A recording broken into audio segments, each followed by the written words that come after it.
கிறிஸ்து இயேசுக்குள்ளான உங்கள் அனைவருக்கும் சமாதானம் உண்டாவதாக. இன்றைய தியானத்திற்காக எடுத்துக்கொள்ளப்பட்ட வேத வசனம் ஆதியாகமம் 3:9. அப்பொழுது தேவனாகிய கர்த்தர் ஆதாமை கூப்பிட்டு, நீ எங்கே இருக்கிறாய் என்றார். இல்லையா?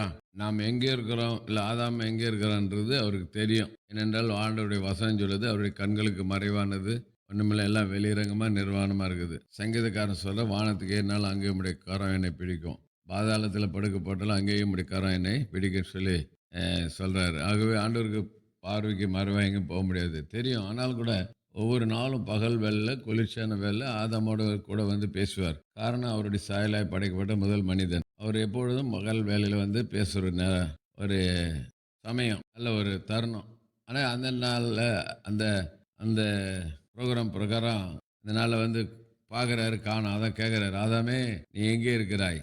ஆண்டவருடைய பிரசன்னத்தை விட்டுட்டு எங்கே போய் ஒளிஞ்சிட்டு இருக்கிறோம். காரணம், கீழ்ப்படியாதனால. இன்றைக்கு கூட நாம் கர்த்தர் நம்ம வைத்த இடத்துல நாம் இருக்கணும். அங்கே இல்லாத பட்சத்தில் நாம் ஆண்டவர் விட்டு தூரம் போகிறதுனால நம்மையும் பார்த்து கூட கேட்குறாரு, நீ எங்கே இருக்கிறாய்? ஞாயிற்றுக்கிழமை என் சமூகத்தில் இருக்க வேண்டிய நீ எங்கே இருக்கிறாய்? இரவு ஜெபத்தில் அழிந்து போகிற ஆத்துமாக்களுக்காக ஜெபிக்க வேண்டிய, திறப்பில் நிற்க வேண்டிய ஆள் நீ எங்கே இருக்கிறாய்? இப்படி ஒவ்வொரு காரியத்தை குறித்து நம்ம ஆண்டவர் நம்ம இடத்துல நம்மை பார்த்து கேட்குறார். ஒருவேளை நம்ம ஆண்டோடைய பிரசன்னத்தை விட்டுட்டு தூரமாக போயிருந்தாலும் இன்னைக்கு ஆண்டு சாமத்தில் மன்னிப்பு கேட்டு கத்தரோடு கூட நம்ம அவர் வைத்த இடத்துல நம்ம இருப்போம். அவர் வந்து கூப்பிடும்போது டக்குன்னு நம்ம பதில் கொடுக்குறவர்களாக இருப்போம்.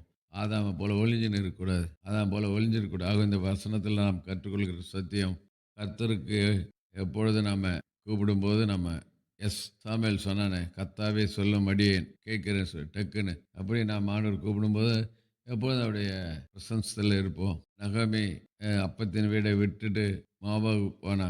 என்ன நிலைமை?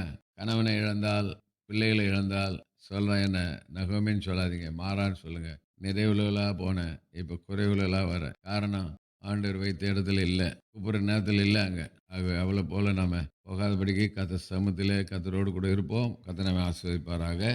செபிப்போம். நேசிக்க நல்ல தகப்பனே, இந்த நாள் கொடுத்த நல்ல வார்த்தைக்கு நன்றி.